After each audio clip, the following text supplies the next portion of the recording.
that's partly why I evolved politically, because I was talking to all these scary right-wingers and all the people that I was told were evil, and they happen to be the nicest people that I'm meeting. And then unfortunately what happens usually on the other side is the more you talk to the people on the right, the more that the left hates you. And actually it's not a two-way street there. When you're on the right and you start talking to people on the left, people are usually like, oh, that's interesting. They're not that bright, or they don't really understand what they're talking about. All right, guys, Dave Rubin here from Miami. Hasn't been to Vegas in a while. I have not been to Vegas since 2016. Damn. I have only been to Vegas once in my life for one night. It was the Democrat National Convention, Bernie versus Hillary. I was going to cover it. I was working for Aura TV. They had no budget, so I had to pay to take my team out. And because I didn't have much money, I was making maybe 50, 60 grand a year. We stayed at Circus.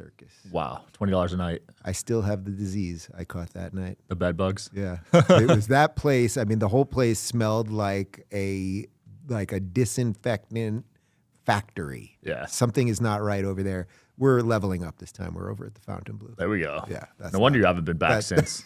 So that was your experience in Vegas. It freaked me out. But I love, the funny thing is, I'm not a gambler, but I love casinos. I love the energy of it. I love the overstimulation. I love the scent. I love there's something about a casino. Everyone is just who they are when you're in a casino. You know what I mean? You see people in tuxedos and you see like the biggest trash of all time and everything in between. And they're all interacting. And I love that. It's something about the gestalt of life or something. I'm sure you've been a lot happier since the election's finally over. Oh my God, we're about to have the renaissance of America. How old are you? 27. You do not remember, my friend, the 80s, and they're about to be back. And it was the best decade in American history, certainly, from if you're any modern times at least. Like, there is going to be such a burst of culture and comedy and humor and movies and music, like all of the stuff that has been just so rotted and calcified and sucked for so long now. It's all coming back. And the economy is going to boom, and the world is going to get reordered politically. There's a lot of goodness coming. Not to say they don't have 2 months to really up a lot of. Well, they're trying to put Kamala in. They're telling him to resign. They're trying to put her in. They're trying to start World War III. I mean, there's a lot of stuff that we're going to have to deal with till then. But I'm so bullish on the future of America right now. And had it gone the other way, no. Yeah. They might actually really start that war. It's looking really concerning, right? Yeah. I mean, it's sick. Like, these people want to hold on to power in a way that they're literally now, knowing they're losing power, they're shooting. We are now basically giving Ukraine rockets to shoot further into Russia than ever before. At some point, if you're Russia, you might say, we're not going to take this anymore. That's not making the case for Russia or arguing for Russia or anything else, but it's just, they're a sovereign nation too. Ukraine's a sovereign nation. They're a sovereign nation. If somebody was paying for Cuba to shoot rockets into Miami, I might be for destroying that place. Yeah, they're going to make it hard on Trump to negotiate. The more they attack him, the harder the negotiations are going to be. Feels right. I mean, that's the thing. It feels like they're thrown in the kitchen sink now. It's like, oh, Trump's going to come in and fix this real quick. Let's see how dirty we can make it, before he gets in there. It's like they're sore losers, right? Not like it. They are sore losers. And then they blame the J6 incident that we're sore losers too. So the fact that that is even a thing anymore, that anyone buys any of that, I'm so over all of that. And that's why I'm so pleased, not just because of the election, but just the upheaval now with mainstream media, and that no one's buying this nonsense anymore. And that even today, Elon's like, maybe I'll buy MSNBC. Did you see that? I saw that. And it's like, we don't need a cable channel really, because the internet has clearly eclipsed all that. But just the wholesale change that has occurred. We've known it. We've all known it for a while. You're online, you're doing a show, like, you get what's going on out there. But we needed the culture to have like a real sort of mindset shift, where it was like, oh, the online thing doesn't mean we're all perfect at all of this, or there's all kinds of fault lines there too, but that the mainstream corporate press is dead and it needs to be buried, and we need to keep burying it. There's an inclination like, oh, they're losing numbers and everything else. Like, now just stop talking about them, stop paying attention. But like, it's like Freddy Krueger. You got to bury their bones a couple times Absolutely. first. Yeah. Alternative media, I think, decided the outcome of this election. Oh, I completely agree. I mean, I think this was the election over reality. It wasn't really, people think it was Trump versus the Dems or Biden, Kamala, whatever it was, but it was reality. And I think they finally learned that enough of us had woken up to we had woken up to the around very fine people on both sides and all of the COVID stuff and the Russia hoax. And just enough of us were like, you know what? Enough of this BS. And the amount of people that I know in my personal life, I'm not even talking about my audience, in my own personal life who had absolute Trump derangement syndrome for the last 8 years. This episode of Digital Social Hour is brought to you by BetterHelp. How do you keep cozy during the holiday season? My favorite way is wrapping up in a blanket and watching Christmas movies with my family and 2 dogs, Milo and Otis. The holidays can be tough on people, and seasonal depression is no joke. Therapy is a great way to bring yourself some comfort that lasts even when the seasons change. It's also a great way to learn more about yourself and understand any big feelings you may experience. You deserve to be the happiest version of yourself, and BetterHelp is here to assist you. BetterHelp's also conveniently all online and ready to work with your schedule. Just complete a brief questionnaire to match you with a licensed therapist today, and enjoy the freedom to switch therapists anytime you'd like in case you don't like the therapist assigned to you for no additional charge. Find peace and comfort this December with BetterHelp. Visit betterhelp.com/DSH today to get 10% off your first month. That's BetterHelp, HELP.com/DSH. Who are now the biggest Trump supporters. It's crazy. I know at least a dozen people in my own personal life. Wow. And that tells you take a guy like Bobby Kennedy should not be voting for a Republican. Tulsi should not announce that she's a Republican and be on stage with Trump.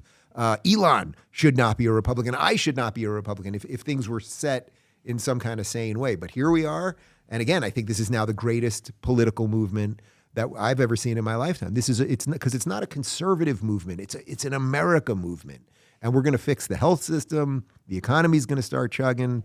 We got some good stuff on the way. I'm excited. Yeah. What was that final straw Maybe for I'm you? just hopped up on that crazy air they pump in the hotels. Yeah. You could be. They pump that air Yeah, in the and sense, you start feeling a little crazy. I think I might have a little of that. Gives you that itch to get on the Yeah. tables. Absolutely. What was that final straw for you to switch? Because you were a little sooner than some of the people you named. Yeah. There were a couple things along the way. The one that most people sort of know as my famous moment was I was on with Larry Elder when I was still a lefty. I had just left the Young Turks Network. Larry Elder, who happens to be black, he's a conservative, he's a libertarian, really. And we started talking about systemic racism. And I was interviewing him, but he just flipped the interview on me, just completely twisted it on me, started asking me all these questions. I did not have proper answers. And I don't know how many people get to say this. Maybe you'll get to say it one day.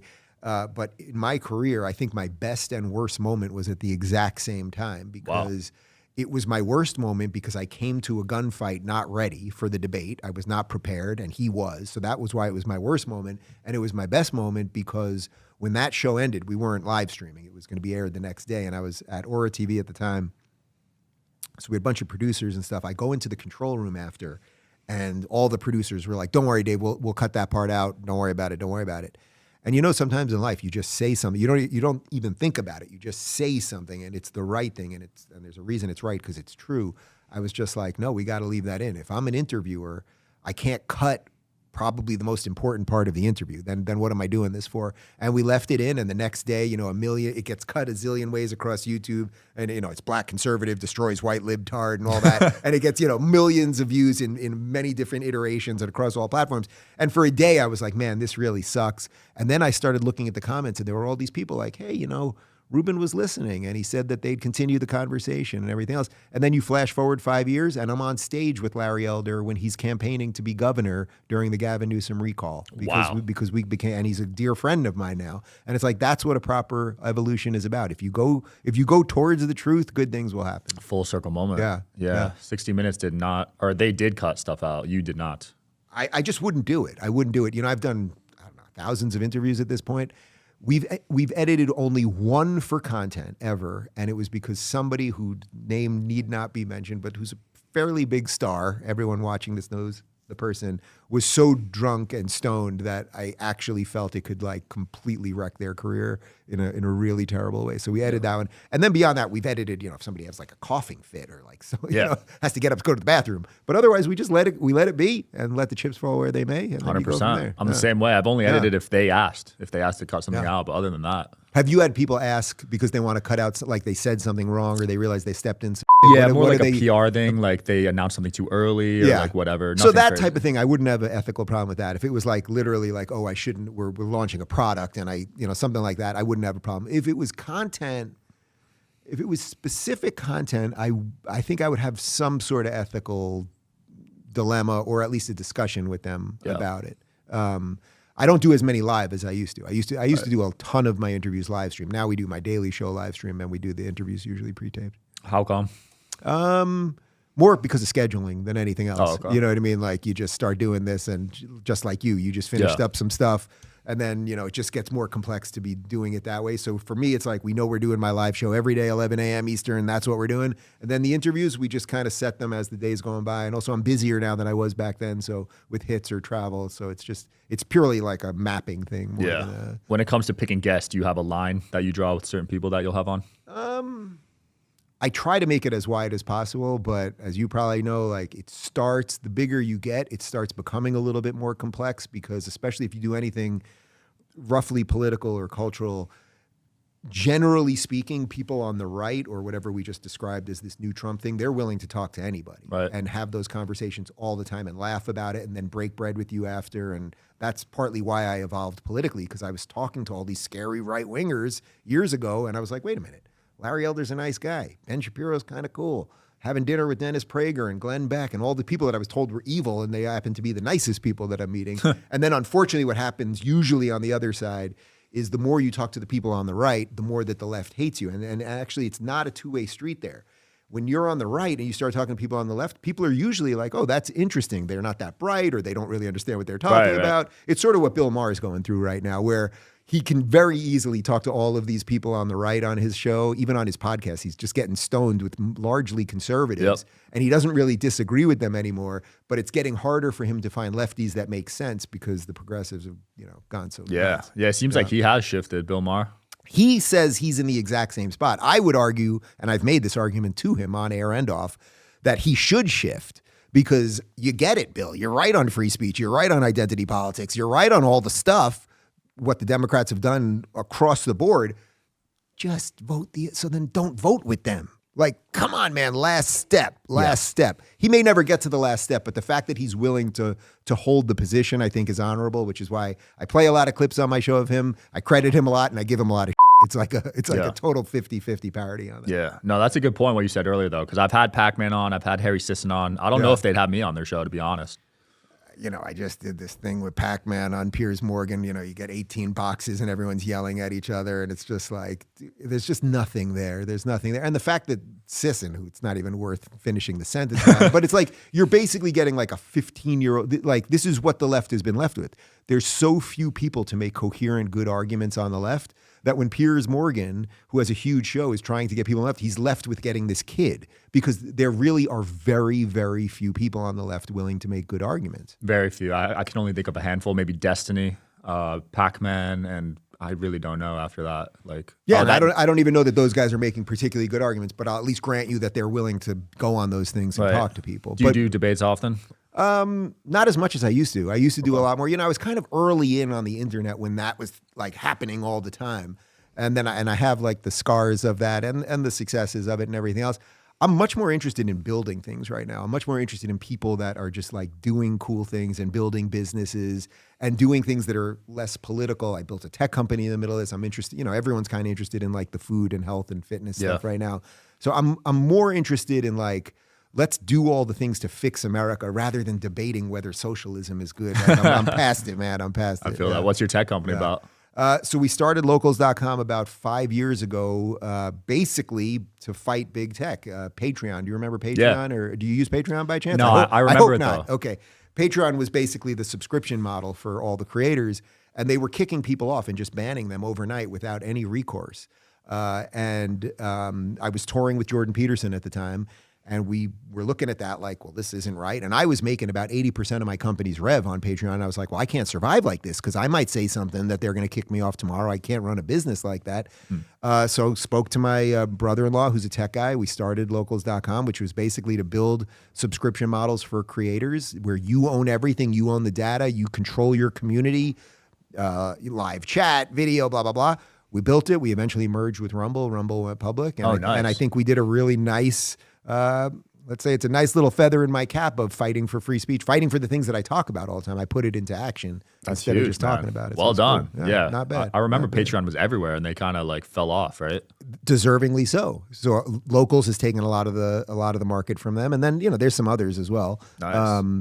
But we just did. I saw a problem and I was like, somebody's got to solve it. And then like Homer Simpson, I was like, well, I'm somebody. And then it And that's how Rumble started too. They saw a problem with YouTube, censoring videos. And I'm sure you dealt with that as someone that was on YouTube. Oh, we used to get we had a bigger problem with demonetized than deleted. Okay. Which I always thought was interesting because sometimes, they would delete channels or they'd delete Alex Jones or someone that might be, say, more controversial than me. But what they would do with me all the time was they would just demonetize us, which you might think, okay, well, that's not censorship because your videos get there. But there were two things that they were really doing. One is once you're demonetized on YouTube, then you're not fed into the algorithm as much. So it's like a secret way of censoring you. Right. That's one part. But the other part is, at some point you got to make money. And if you start realizing, boy, I'm doing all these great videos on all these awesome topics, but I can't make a dime, you might start changing topics. So that was their like creepier way of censoring people, I think. I do have to give YouTube credit though, even though obviously I'm a Rumble guy and locals and everything else, but my show's crushing it on YouTube right now. And I will give YouTube credit. They seem to have moved past that. And you may have seen the article a couple days before the election where New York Times did this big piece about all the crazy right-wingers on YouTube. And then they asked YouTube for a statement at the end. And YouTube said, we're not deleting the videos and we're not demonetizing them. Wow. But that also shows you that the culture has shifted. YouTube is less afraid of the cancel machine now. So they're kind of doing what's right because capitalism is a beautiful thing. Well, they have to play that balance with their sponsors. Like right now, Twitch is hurting. Have you seen this? I'm not on Twitch. I should be on Twitch. I used to, I don't want to brag, but I used to be assistant manager at Electronics Boutique. You know it as GameStop. A long time ago, I was a pretty good gamer. But I know that there's been some wacky stuff going on over at Twitch right now. I've heard revenue is down 60% on streamers this month. Wow. Because sponsors are just not wanting to fund Twitch. Because people are saying mean things and doing weird I haven't things looked into it fully, but there was this one streamer talking about the Israel-Palestine war. He said the wrong thing, and a bunch of sponsors didn't like that, and they banned the guy, and now it's kind of... I don't know. It's one of the reasons that no matter what you do or putting aside what your political opinions are on Middle East or anything else, if you're running a business and you're a creator, you have to diversify. You should have a subscription model and you should have ads and you should have pre-roll and you should do merch and do as much as you can so that if 3 of your 5 things are taken out, which would be an awful lot, you still exist to some extent, and then build new things. That really is the answer. Yeah, because a lot of creators put all their eggs in one platform, and then they get banned or demonetized. Then what's next? I mean, you're just at the mercy of people who can just shut you off like that. You mentioned the January 6th thing. I mean, Parler had 23 million unique users, which was a ton at that point. There was as much crazy January 6th incitement happening on Facebook there was on Parler. The reason Parler got taken down was big tech saw it as the threat. They were like, oh, there's a new guy on the block and they seem to like Trump. So, January 6th happens and then they were on Amazon AWS and that's how they blew them up. I don't know if they click a button or it's a swipe or whatever it is, but they just blew up their servers and that was it. So you have to do some things to protect yourself. Absolutely. Took them down from the App Store, took down their site and everything, right? Yeah. I mean, AWS, virtually everything on the internet is run by AWS. Rumble does have a cloud service now, which is B2B. And there are some others, obviously, Rackstream or a couple others. Yeah. But you got to do whatever you can to protect yourself when you're doing this. Absolutely. Do you want Alex Jones to regain control of Infowars? Yeah, it's his. It's his. I mean, I'm not even fully aware of exactly what the insanity of the lawsuit is fully about. I mean, I know it has to do with the Sandy Hook incident and all that, but like the Onion was going to buy it and then at last second didn't. No, it's his property. He created it. Whether you like the guy, whether you don't like the guy. I was very happy that I defended him from the beginning. Probably should have done it even louder, but everybody was afraid we were all going to get taken out. But I did pretty early on defend him, and I'm glad he's back on. And again, there are plenty of people, Pac-Man and some of these other guys, like I don't agree with them. Some of them say stuff about me. Yeah. All right, say your stuff, be online, it is what it is. Yeah. Well, some people just do it for views, I feel like. Oh. Yeah.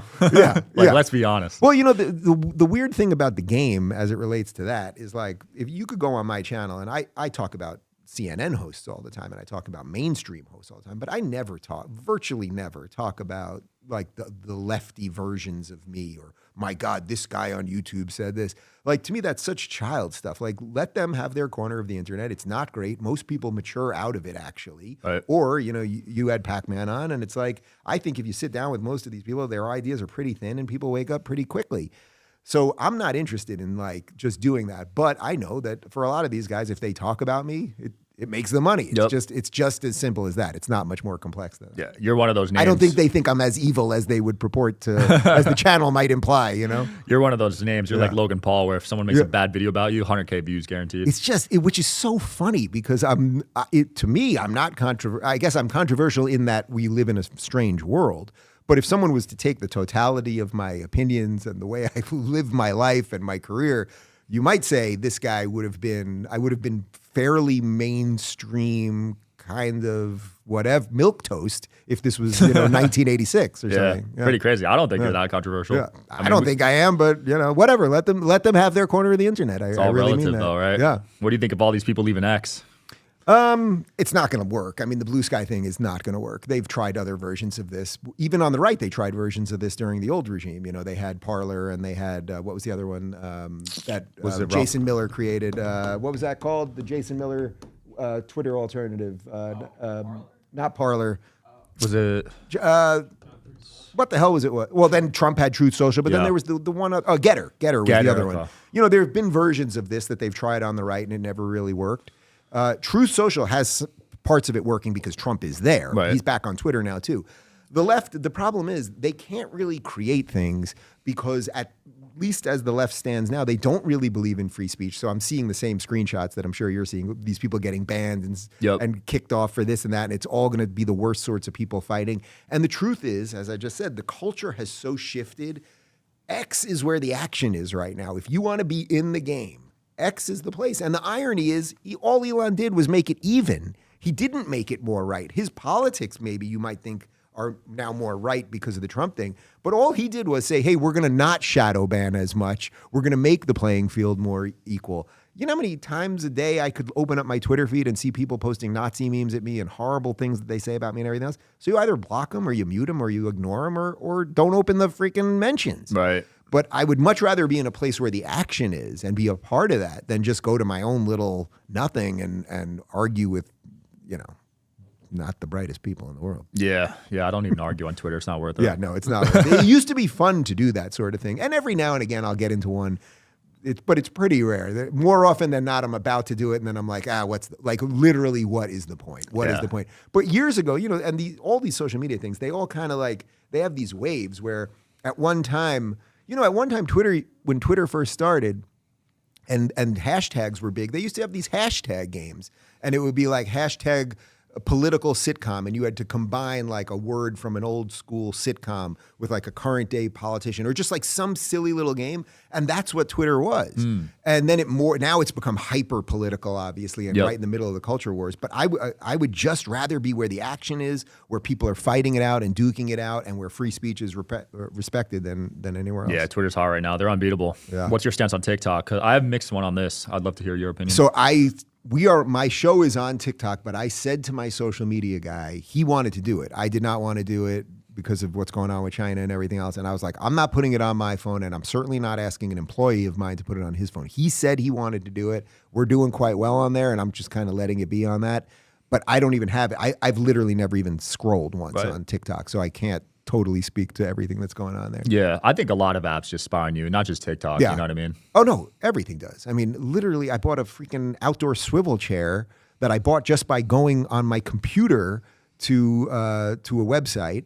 And then my Instagram feed was blown up on my phone, which I don't even think is somehow connected to my computer. I don't connect them. Are you logged on Instagram on your computer? No. Wow. Yeah. So I don't even know what the hell happened, but then I suddenly started getting all these ads for outdoor swivel chairs. So it's like, I know there's some way with some email or some logged in, there's some connection, but the point is that none of us really know what all these touch points are, and we're just deep in that thing, and we just are. We are. But I saw Charlie Kirk on Patrick Bet-David's show talk about TikTok and how he got hundreds of millions of views there, and it really impacted like people's perception.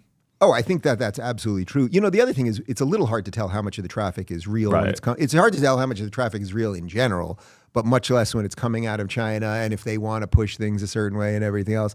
So it's like you just got to decide how far down that rabbit hole of thought you want to go and how much you want to invest in all of those things. And if you're Charlie, of course it's great. I like Charlie a lot. It's great to be getting those views if they're legit, but also if that means you're opening up your phone to spyware and you're Charlie, well, you may not want all those conversations public, so Yeah, I mean, they were spying on Tucker, right? Yeah. Signal. I mean, all of these things. At this point, I think you have to basically assume that whatever you're doing or sharing to some extent, maybe not your name is associated with anything, but it's the data more than anything else. I'm not super concerned about them spying on specific people. You know, there was the Tucker thing, so it's not that it doesn't exist. And Tulsi was on a watch list. And Tulsi was on a watch list. And I've had strange things happen. So I'm not saying that none of that exists. But it's more, to me, the meta issue is that they're gathering data on everybody. And then they know us more than we know ourselves. You know, we can all say we have certain behaviors and we like this or that, except they know what we're actually clicking. They know what we're actually looking at. And if you sat down in a focus group, you might say something very different and think you're telling the truth rather than what your actual behavior is on these things. And speaking of data, you saw what happened with 23andMe? Well, it's happened. Did it happen again just in the last couple of days, or no? Just in the past. Oh, just in general. How their whole board resigned and everything. There's a whole slew of problems there because, like, what kind of data did they just get? And they've now connected people over generations, and like, who knows what the right freaking bad actor could do with all of that as it relates to bank accounts and medical records and just And BlackRock's involved. There's a lot of weird stuff. I don't have much faith in them. You don't have much faith in BlackRock? No. That's a little bit, Starmer, the new, well, he's not so new, but a couple months in UK Prime Minister. He's big. He just tweeted like how much he loves BlackRock. Oh, really? He was getting owned on Twitter. Really? Yeah. For not supporting BlackRock? No, for supporting BlackRock. He was like, it. we need to integrate BlackRock more into our whatever. People are waking up. And the people were not happy with that. Well, some of these companies are so powerful. It's like one of the side effects of capitalism, but like the pharma companies are they have so much control now, right? I would say it's an unintended consequence or something like that of capitalism. I would always err on the side of more freedom. So to me, it's like if these companies are doing nefarious things, if they're doing, if they're buying too much land, or if the pharma companies are obviously doing terrible things related to COVID, I would want just whatever you can do to free the market, to lower taxes and lower regulations so that more competition can get in there to deal with it, rather than having the government come in and try to deal with it, because the government's not really good at anything. Interesting. So you don't want the government to intervene on the pharma stuff? No. Well, I would like the government agencies to be reformed, which we are going to do. So he's going in, so RFK for sure is going to go in, and he's not going in to make the government bigger for more control over the industries. He's going to try to hack away at the ridiculous protections they have and things like that. Right. So in some sense, he's using the government to deregulate and detangle us from the pharma companies. There are basic things that the government should do. Like, for example, I actually am firmly for this, even though I don't like governmental solutions to most things. During COVID, you'd be watching Meet the Press, and they'd be talking about the efficacy of mRNA vaccines and how great they are. And then it would literally be like, and now a word from our sponsor. Here's Pfizer. And it's like, wait, what? You mean the thing you were just talking about for a half hour is also paying for it? So like that type of thing, there's ways I think that the government could make that sort of thing illegal. Yeah. Maybe some other stuff with prescription drugs, which, it's illegal to promote on commercials in most of Europe, but it's not here. Right. So, but all of that comes down to, do we have a competent government? We really haven't for quite some time. We might be on the horizon of Absolutely. one. So you're a fan of the Doge movement? Oh, yeah. They're going to go in and blow this thing apart, and I can't imagine two better people to do it. I mean, Elon's literally trying to get life to go interstellar, and then also he's buying Twitter to free our speech, and he's going to crush 300 government agencies and save $2 trillion. And then a whole bunch of us are going to be like, boy, I can speak freely. We're going to go to Mars. And, the lefties who all think that the Earth is going to end in 12 years. It's like, dude, stop fighting with the guy who's trying to get us to other planets. I don't think the Earth is going to end in 12 years. I know it's not going to. But if you guys even believe it, you might not be arguing with the guy who's trying to send us to Mars. And he's number one in Diablo. Just hit number one yesterday. Someone just told me that an hour ago. He's literally, what does that mean? He's the number one. He beat the game in the quickest time ever recorded, an hour 52 minutes. That is absolutely insane. How does he balance all this? I have no, I've met him a couple of times, and the guy, he's everywhere at once. Like, the thing about him that I couldn't get over more than anything else was like, he was so hyper present when we met a few times. He's just there. But then he's also like looking at a meme and laughing and talking business and talking about space and talking about homeless people over there when we were in San Francisco, like 1,000 things at once. I don't know. Did he lodge Neuralink in there? And he might have the Neuralink in there, right? No, it could be like the beginning of Green Goblin, Would you ever get a Neuralink? I'm a big sci-fi guy. My whole worldview has probably been shaped by dystopian movies, whether it's Minority Report or Total Recall or Scanner Darkly, or I could go The Matrix, the laundry list of things. I love the idea of the future and the horizon that we're going into and all of that stuff. I'm going to be, let's say, a little hesitant to directly connect myself. You know, we're basically there already. And it, you know, there are now transhumans that are putting things in their bodies and all that stuff. Oh, yeah. There are people that are putting chips in their bodies so that you literally can walk up to your garage door and it'll open, the lights will turn on in your... Oh, yeah. This stuff exists. Wow. For sure. Yeah. I know dogs get chips, so yeah. No, there are humans that are doing it. There's a guy, you should talk to him. His name's Zoltan Istvan. Okay.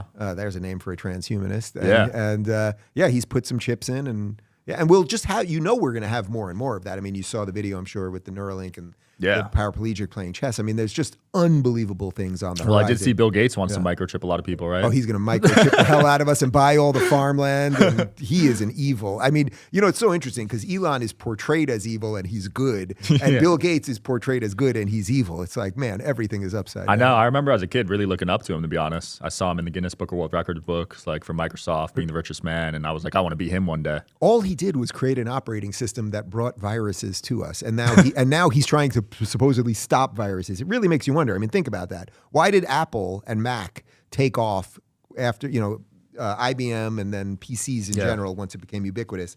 They were running the show for the 80s when personal computers became powerful, into the 90s, into the 2000s. MacBook took off because it was basically the virusless solution. They had streamlined some other things and it looked pretty and Steve Jobs knew how to package it. But every time you opened up Windows, this is before you, right? Like, did you? No, have, I caught the tail end of this. You had a little bit. I got some viruses. But you'd open up Windows, you'd go to freaking Paint, and 1,000 viruses would show up, and then they'd sell you the antivirus software, and then that would get connected with viruses. So, and this is the guy who's trying to stop the viruses now. Something's rotten in Stinktown. That's such a good point because I've had an iPhone for a while and a MacBook, no viruses at all. Nothing. It's like impossible. I've never had one. And PC, you're right. Those pop-ups were never ending. Never ending. Even with the Norton antivirus, I would still get viruses. Yeah, it would. Yeah, and then you'd get a virus on Norton antivirus, and then you'd have to get Symantec antivirus. And who was the guy? The guy McAfee. Yeah. And they killed him off, right? He knew a lot. He went to the jungle, and that was that. Got to be careful with these conspiracies, right? Yeah. Can go off the deep end pretty easily with those. Should we talk basketball for a little bit? Let's talk I don't want to, jump on your I know topics. you're in Miami, so are you a Heat fan? I'm in Miami. So I grew up in New York and then lived in LA for 8 years, and now I'm in Miami. When I was in New York, I was in Long Island where, technically you'd think I'd be a Knicks fan, but MSG channel, you had to pay extra on cable, so we didn't have that. But we would get the Meadowlands channel for free, the New Jersey Nets at the time, New Jersey Nets. So I grew up sort of as a Nets fan, but my favorite player of all time was Clyde the Glide Drexler up in Portland. So I was a huge Blazers fan, even though I lived in New York. And then, of course, he ended up winning the championship with Olajuwon and the Rockets.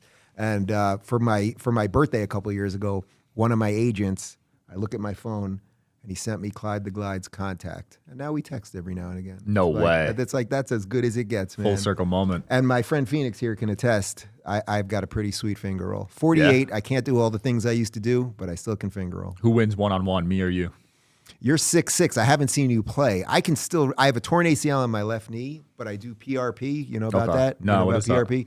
They take your blood and they spin it in a centrifuge, and then they inject your own plasma back into you. I've heard of this, So it can't replace something that's not there, but it can like really strengthen everything around it. So I play with 3 braces, like a wrap. Damn. I play with the wrap, the sleeve, and then I have like the metal thing, because ACL, you can't go like this, basically. Jeez, dude. But I'm in good shape. I can really shoot still, and I can run, and I can play, and I got good stamina. But I'm not 6'6", so I'd have to, what's your game like? I'm a power forward, layups, little mid-range. Okay. I was more of a 2-guard. Oh, yeah? It'd be an interesting matchup. Yeah. All right, we'll get you out to Miami. I got a couple great games. I play 3 times a week for 3 hours. I got a good crew of guys that are basically a couple guys in their young 20s, but mostly mid-30s into early 60s. Whoa. And I got to tell you, playing with guys in their 60s, it's fun. Because these guys, they can't do what they used to do, obviously, right? But they're on the court for the love of the game. So the joy on the court is just off the charts. And then you also see when you can't, it's like watching a player age out. Like Jordan in his later years was probably the best jump shooter in the league, even though he was known as a slasher before that. So when you see people that can't do things over the, they lose the physical ability over the years, but then you can just start doing different things. You can start doing little trick shots a little bit differently. Or you see these guys, they've been playing together for 40 years and they're running like a triangle offense. And, and all the young kids are just trying to run through everybody or freaking do the James Harden. I'm going to dribble, chuck a 50-footer. So it's an absolute joy playing with people in various age groups. I love that. And I'm still young enough to be able to, I can't really guard the 22-year-old who's super fast. But like I'm good enough that I can be on a court with any of these guys. And you can hold your own. Yeah, I love that. Yeah. That's cool. We'll get you out to Miami. And we'll play for sure. Yeah. We'll film that. Who's your team now? Is it still the Nets or? I don't watch professional sports anymore. Wow.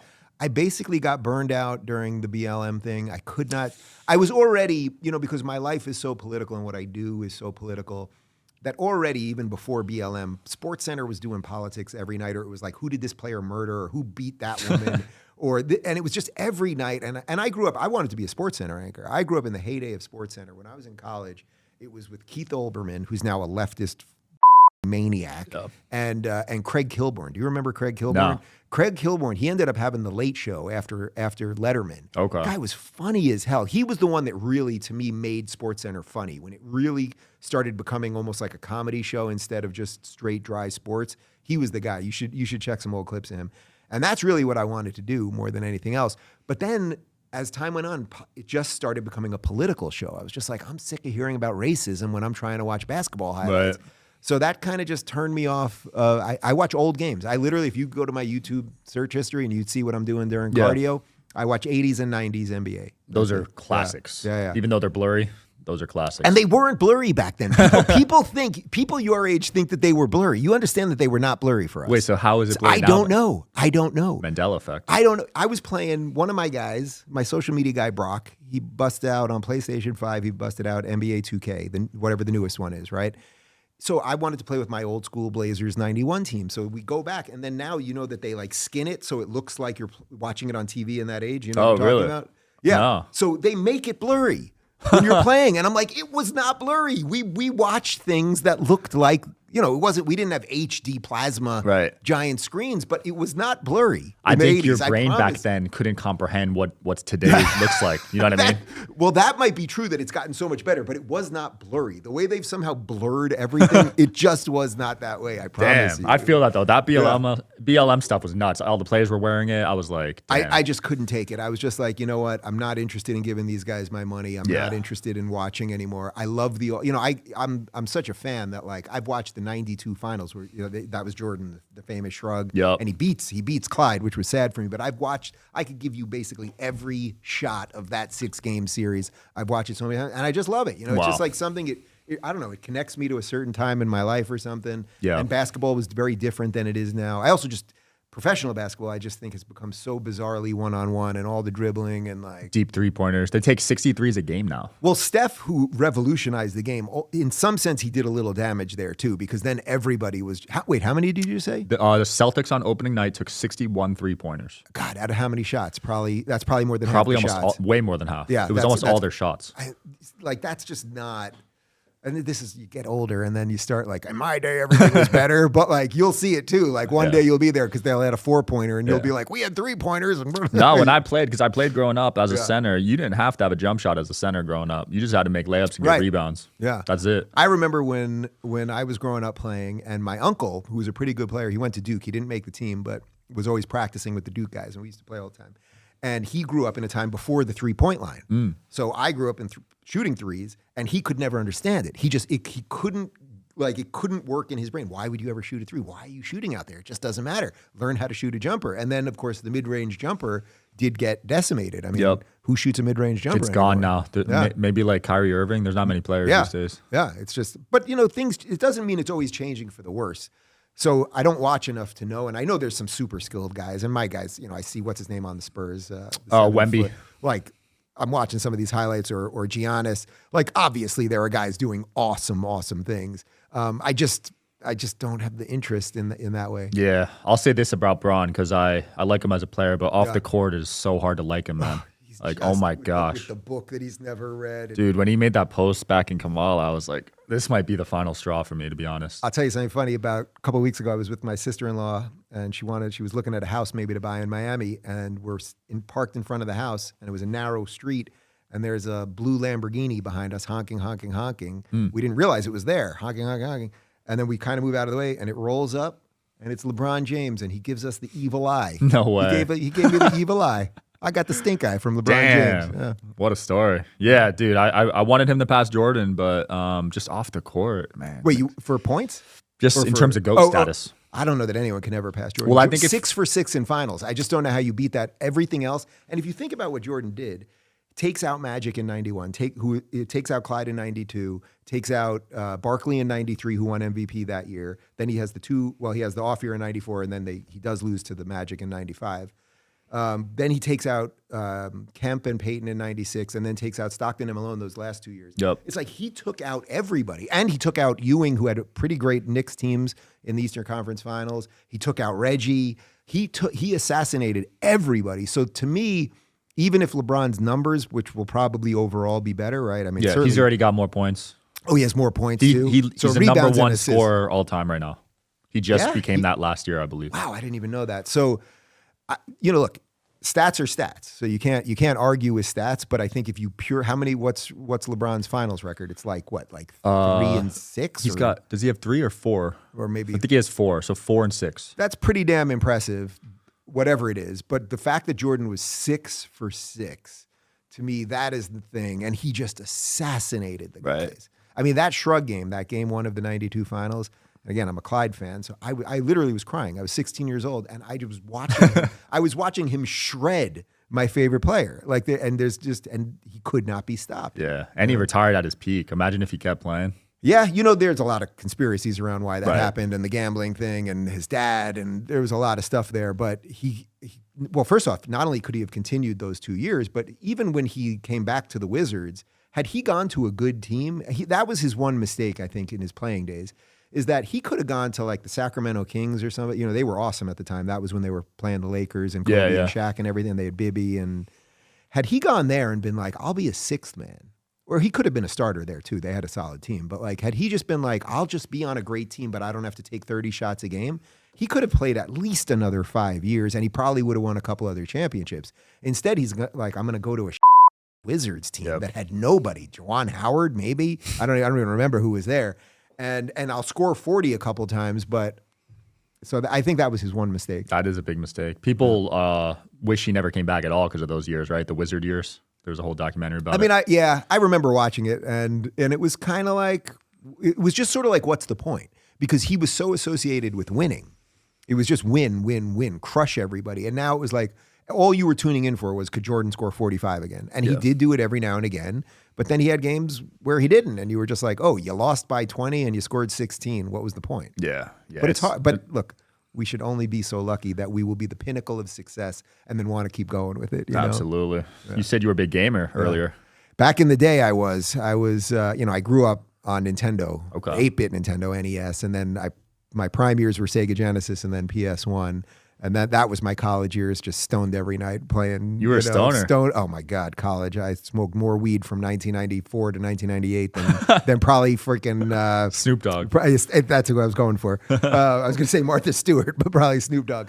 And then when I got out of college, I was doing stand-up and I needed a day gig, and I was an assistant manager at Electronics Boutique, which is GameStop now, in Broadway Mall, Hicksville, Long Island. Moved a lot of red Pokemon in '98. Wow, humble beginnings. Nobody moved more Pokemon than me. Yeah. Like the Game Boy game, or which one? It was Game Boy. It was Game Boy Color, I think. It was when Game Boy. The one with Color, the battery, right? Yeah, the one with the battery, and they came out with a red. I think it was a gold one and a red one. And the thing is, once you go into the business of something you love, it turns it on you pretty quickly. So it ruined the feel of gaming for you. Yeah. Now I play. My guys that work for me, a lot of them are younger. The game that I'm into, I just don't have time. I have 2 2-year-olds. I'm busy at work, so I don't have time. But if I have a few minutes, the game that I'm digging now on PS5, they rebooted Contra. You remember the old school Contra? Contra? No, I didn't play that Contra was awesome. Just 2D scroller. I'm not really good at 3D things. I like going one way. I'll go that way. Left and right, up and down. Left, right, up, down. Yeah, Like, yeah. that's my thing. And Contra was a sick game that for any of your fans that remember it, there was an amazing cheat code. It was the cheat code of all time. Up, down, left, right, BA select. That's start. where it's from? That was I've the seen that third. meme. Oh, yeah, Okay. so that's the meme. It was to get 30 guys on Contra. Oh. And then they added that to a couple other games by Konami. I think Life Force and a few others. But they updated it now, and they have it's a PS5 version of it, where they basically just kind of reskin the game. So the music's updated, the skin is updated, it's, some new bosses and stuff. And it's just enough. I could play it for 10 minutes, put it down, but I tried playing 2K with my guys, and they're just mauling Oh, I get me. wrecked in 2K. I can't shoot. Can't do it.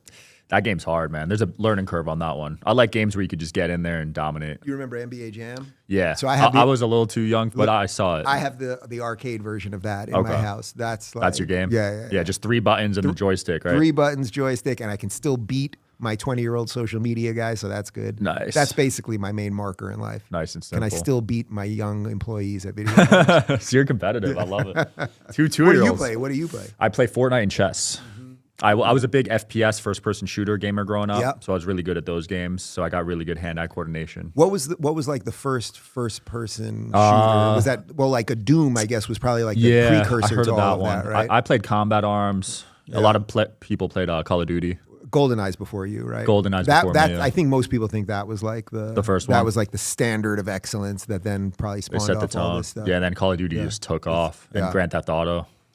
I remember one time I tried. So my buddy and I, who I grew up with, his kid I guess had PS2 or PS3. We hadn't played video games in years. We're like mid-30s now. We're like, all right, we're gonna get a Star Wars game. We love Star Wars before they wrecked Star Wars.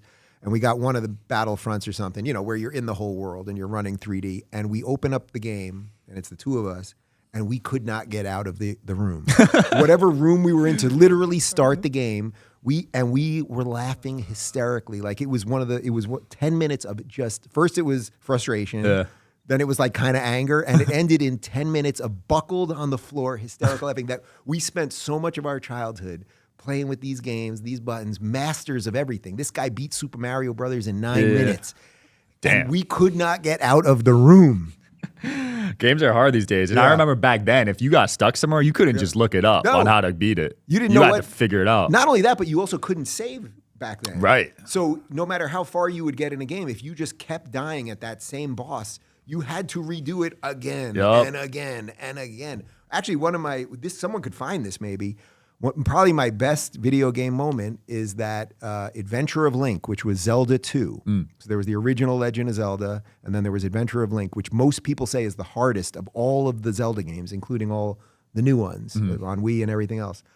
Somehow, you're from Jersey. Yep. I was in Jersey with my grandma, lived in Jersey, and there was a store called Caldor, and it was like it wasn't a video game store, it was just like a department store kind of thing. And me and my brother went into Caldor. My grandma took us there, and there was a box that we saw in the back of the video game area. And it looked like it sounds like I'm making this up, but it's completely true. We saw it like gold, like it had the golden box. And we were like, could that be? Because Adventure of Link was not supposed to come out for a couple more weeks. Somehow it was at this Caldor. We got it. It was not supposed to come out for a couple weeks, and we beat it before it came out. And I sent a picture to Nintendo Power magazine of me and my brother beating it, and we were in, I think, the second issue of Nintendo Power magazine. Wow. And I think I might have been the first commercial user to beat that game ever because we got it before it was out. That's a flex right there. You should put that in your Twitter bio or something. That should be in my Twitter bio. What am I doing with my life? Yeah, I never played that game, but a lot of people played Zelda. Well, I know everybody loved Breath of the Wild or Call of the Breath or Bad Was that the Breath. first one? That was the Wii one. Oh, the Wii one. Okay. The Wii one. What do you think of the Wii?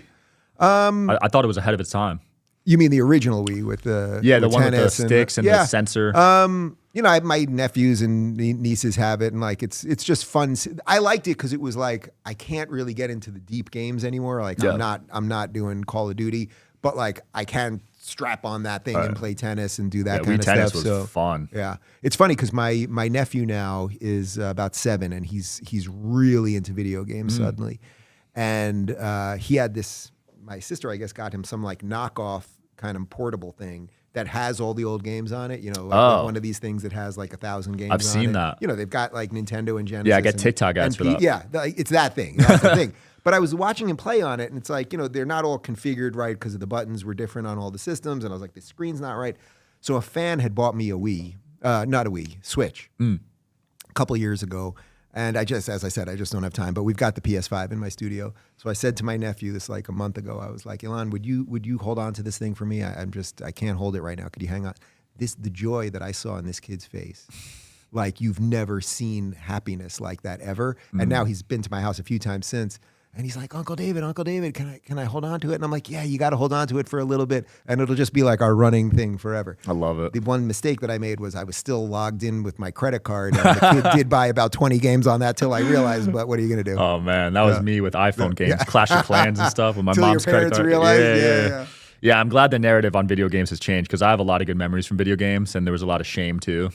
But now it's shame, more, like, oh, you're spending too much time on this, you're not getting outside. Yeah, but now it's more accepted because you can make a living off of it. You could stream it, you know. Yeah, the interesting thing for me is growing up in those games, which, as I said, you couldn't really save them. You would just play. Like I'd play, you know, an NBA game a couple times with my friends, and then we'd still go outside. Like there was one game. You're not going to remember this game. There was a game on Sega Genesis called Herzog Zwei.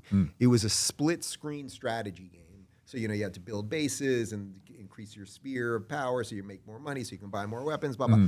We would play that literally all night long. Like sometimes, you know, we'd start at 9 and wake up at, you know, 9 a.m. and just all night long doing that.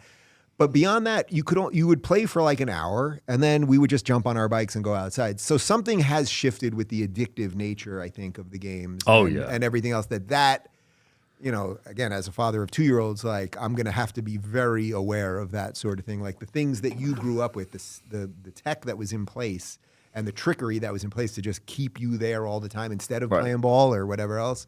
Like it's real. Well, these games probably have done so many studies on the brain and how to like keep you trapped there, like the social media platforms. Oh, the pleasure centers and just like the endless clicking, and then we have endless scrolling with this thing. Like we just have no idea what all of this has done. Plus the online component of like your voice chatting now with people. Yeah, so that's got to be a whole other. Like I had none of that, so that's got to be a whole other element. I had never even seen that till a different nephew of mine during COVID, and I went into the basement when I was at my brother's house, and they were playing Fortnite. Yep.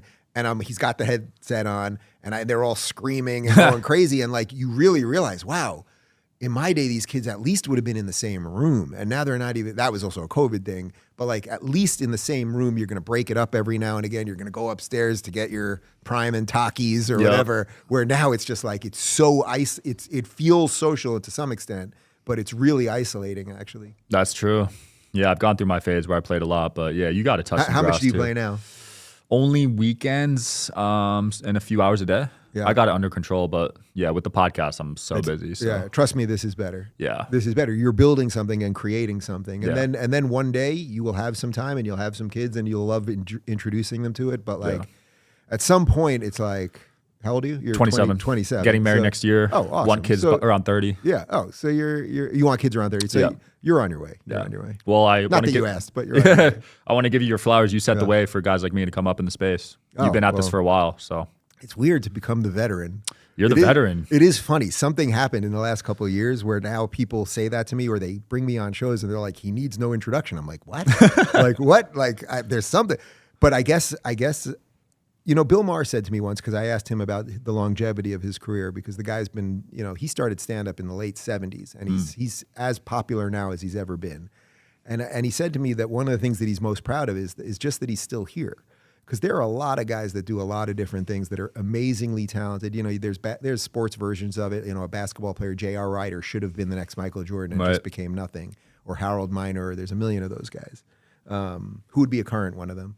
Give me a current guy that probably should be awesome. I guess Derrick Rose, if he didn't get injured. Yeah, Derrick Rose, but that was more injury related. But even that's part of it. Like there are people that are supposed to do awesome things that never get to. And then you find that in whether it's doing stand-up or this or video games or whatever, there are guys that are good, that have long careers. Sometimes there are guys that are awesome that have long careers, and there's like every version of it.